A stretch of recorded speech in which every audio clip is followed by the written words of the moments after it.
3 communiques from your mother. Hi, I'm Rodney Donahue, and today I'm going to talk about one of my favorite episodes of Star Trek The Next Generation. I would like a real chocolate sundae. This episode was initially going to be on my list of guilty pleasures, and it is a guilty pleasure, but I love this episode so much.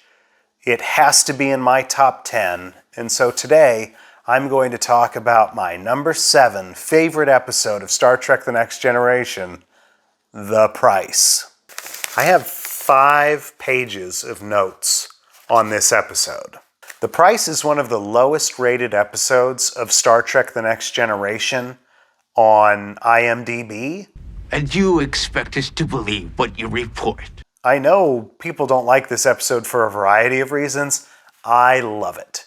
It's one of my favorites. Conformity is not my style. This episode begins with Troi, after a long day's work, counseling the crew members of the Enterprise. She just wants to take off her uniform, enjoy a real chocolate sundae, and be able to be herself without anybody looking to her for advice. I would like real chocolate ice cream, real whipped cream. This unit is programmed to provide sources of acceptable nutritional value. Your request does not fall within current guidelines. Troi needs a break, and she's not going to get it. Picard to Counselor Troi. What? Yes, Captain. Troi is asked by Picard to join everyone in 10 Forward to get their first look at the galaxy's first stable wormhole. We're about to get our first look at the wormhole. God forbid I should miss my first look at the wormhole. The Federation is one of several parties interested in the administrative rights to a wormhole that will allow them to go into the Gamma Quadrant. And I'm Devononi Ral. Ship's counselor, Deanna Troi. Troi is introduced to one of my favorite characters in all of Next Generation, Devononi Ral, played perfectly by Matt McCoy. My traveling companion is traveling. Ral has several of my favorite lines in the entire series, and he delivers every single line with impeccable timing. Don't do that. What? Don't do Counselor Troi. Was I? Yes, you were. When everyone goes to watch the wormhole open, Ral is not interested in watching the wormhole. He's only watching Counselor Troi. In 10 Forward, the parties we meet are a Federation negotiator, Devononi Ral, who is representing the Chrysalians, On this particular occasion, I represent the Chrysalians. and a researcher. At this point, these are the only parties that we know that are competing for the wormhole. But very soon after, the Ferengi show up. Willie chairs. I'm Captain Picard of the Enterprise. I am serving as host for these proceedings. Good. Then see to it we get some chairs. A Ferengi delegation arrives, explains that they'll need chairs, and mistakes Worf for Picard's Klingon servant. Fine. Just have your Klingon servant get us some chairs. I'm in charge of security. Then who gets the chairs? I love when Troy's in her office and she's checking Ral's profile, and then he shows up and she says that, she wasn't doing anything, and he says, Well, that's too bad. Thought you might be thinking about me. Ral has several great lines right in his first scene with Troi. I never play the opening rounds anyway. I never play the opening rounds anyway. Inconsequential. Don't do that. Don't do Counselor Troi. When you leave this office, who are you? Very early on in this episode, Ral is able to expose the truth. Oh, so that's how it goes. You never do. That Counselor Troi is always the counselor and never Deanna.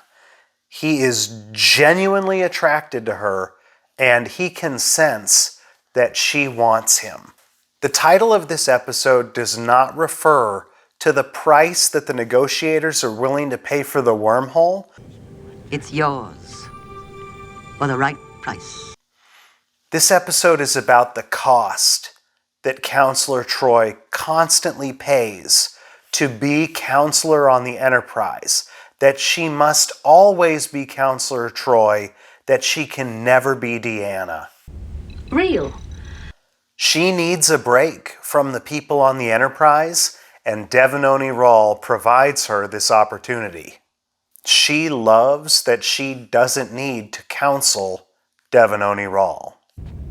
Federation's top negotiator taken out by mysterious ailment. Very early on in the episode, the Ferengi take out the Federation negotiator, and Riker, an inexperienced negotiator, is forced to step up for the Federation.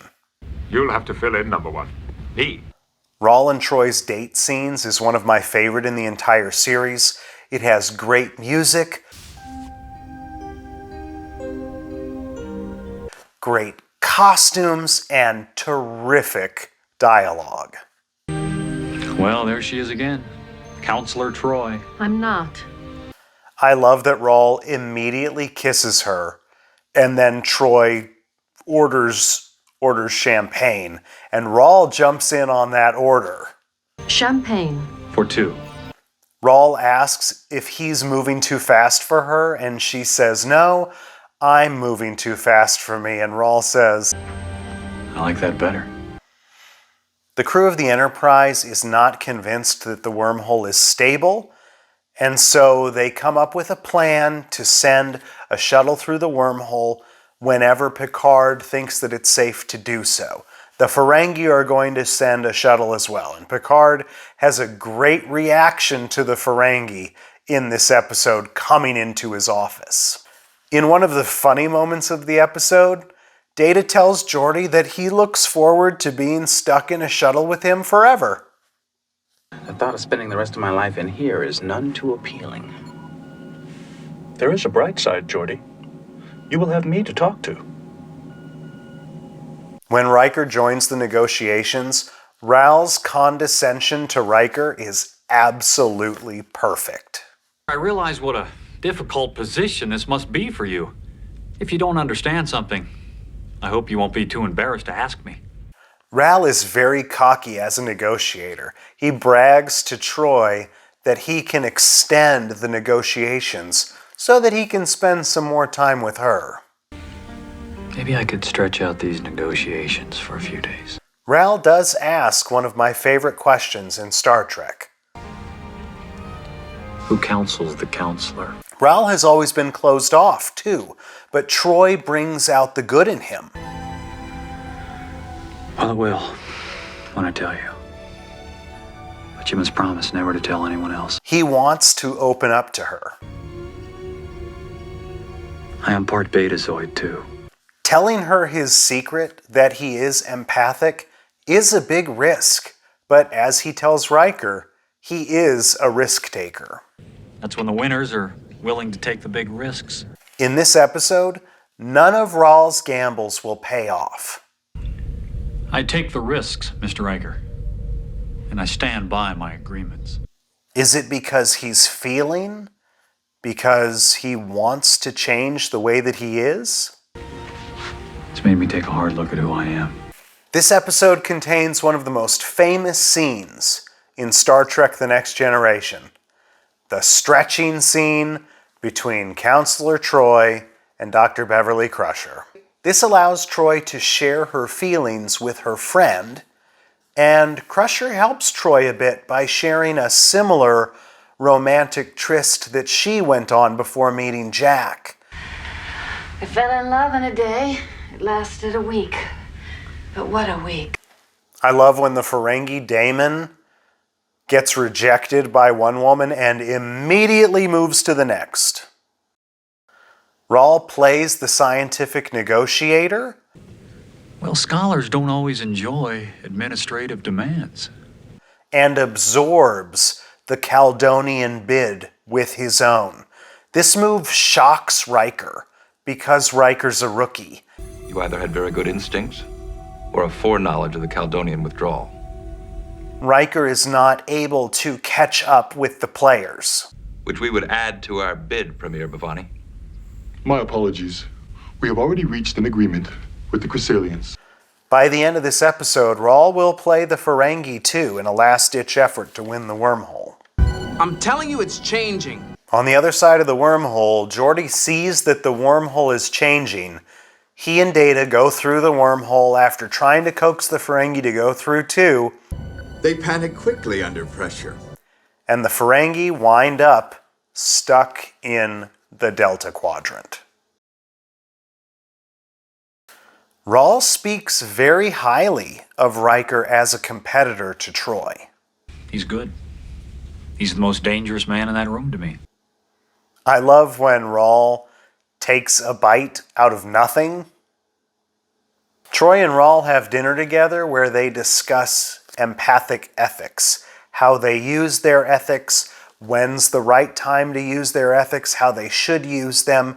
There's no rule book to the ethics of being empathic. Troi doesn't like what Ral is doing, using his empathic abilities for an advantage. But Ral explains that Troi does the exact same thing on the bridge of the Enterprise. Yes, protection. Your protection. Your captain, your crew, your edge. One of my favorite moments in this episode happens very quickly. Riker is studying what he's trying to do, and he's drinking alone. Ral is drinking as well, but he's not studying a bid. He's studying Riker. Bought out the Ferengi yet, Ral? Riker is good at reading Ral. He actually anticipates the move that Ral does make, buying out the Ferengi. Well, let's see now. I'm prepared to reach a firm agreement with Devononi before we learn the outcome of your probe's expedition. Ral is so cocky, he gives his plan to Riker. He states that he's going to make a deal with the Barzan before they learn the results of Geordi and Data's analysis. Well. That would not be looked upon favorably by the Federation, I'd imagine. Ral takes an awesome dig at Riker's position. Second in command. Otherwise, you wouldn't be second in command of this starship. Ral attempts to lower Riker by discussing his new conquest with Deanna, his success with her. But Riker actually exposes Ral's moral conundrum. And Riker says that Deanna would be very good for Ral. And in the end, this is actually what happens. I need you. Riker can read Ral, and he sees that Ral could use someone like Deanna, someone who could help him figure out what it is that he needs to do to better himself. You know you're really not such a bad sort, Ral. Except you don't have any values. Riker is pulled out of negotiations because the Ferengi attack the wormhole, and this is when Ral utilizes his empathic senses to take advantage of the situation and negotiate for the wormhole when Riker isn't there. This fight seems to really be between the Federation and the Ferengi. And the Chrysalians win the wormhole over the Federation. Excuse me, Premier, there's something you should know. Deanna exposes Ral and the Ferengi's deception, that Ral staged it based on the Premier's fears. Premier, I believe Ral has used your fear of continuing aggression between the Federation and its enemies to undermine our position. Deanna can't read Ral, but she does what people have been doing for centuries. Well, people have been doing that for thousands of years. She reads his body language. Ral is visibly concerned that Deanna plans to expose him. It did put me in a conflict of interest, which I hope I have now resolved. Deanna chooses the Enterprise over her fantasy. And what is her fantasy? A man that she can't read, that she doesn't have to counsel. I already have a job as counselor. Someone around whom she can just be herself. It's a dry well, Captain. Worthless. Geordi and Data reveal that the wormhole is worthless, and a smug Riker congratulates Devononi Ral on purchasing a useless wormhole. Congratulations on winning the rights to the Barzon wormhole. The final scene of this episode is one of my favorites in the entire run of The Next Generation. Ral has to come to terms with everything. His failure gambling on a useless wormhole, his dangerous scheme with the Ferengi, his feelings about Deanna, and his opinion of himself. He needs a counselor. But Troi already has a job as counselor. You could help me change. You could be my conscience. Ral staged the conflict with the Ferengi because he knew that they were going to choose the Federation. I'd used up every card in the deck. I needed to change the rules. Ral uses her line. My human physical response must be blocking them out. My human physical response must have been blocking my betazoid senses. Ral doesn't like himself because Troi opened his eyes. I'm very grateful for what you did in a way. It's made me take a hard look at who I am. But she doesn't want someone she has to counsel. I already have a job as counselor. And in the end, she stands firm. Forever, Counselor Troi. Troi has a marvelous arc in this episode. First wanting to be herself, but deciding in the end that she is in fact Counselor Troi. She's resigned to the price that she will continually pay. It's an unusually bittersweet ending, and in my opinion, one of the best endings in the series.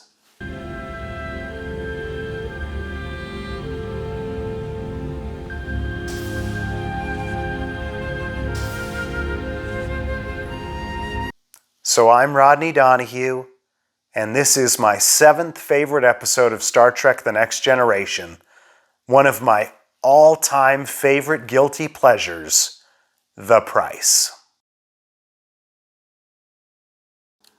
Unfortunately, the wormhole is a dud, and it doesn't mean anything.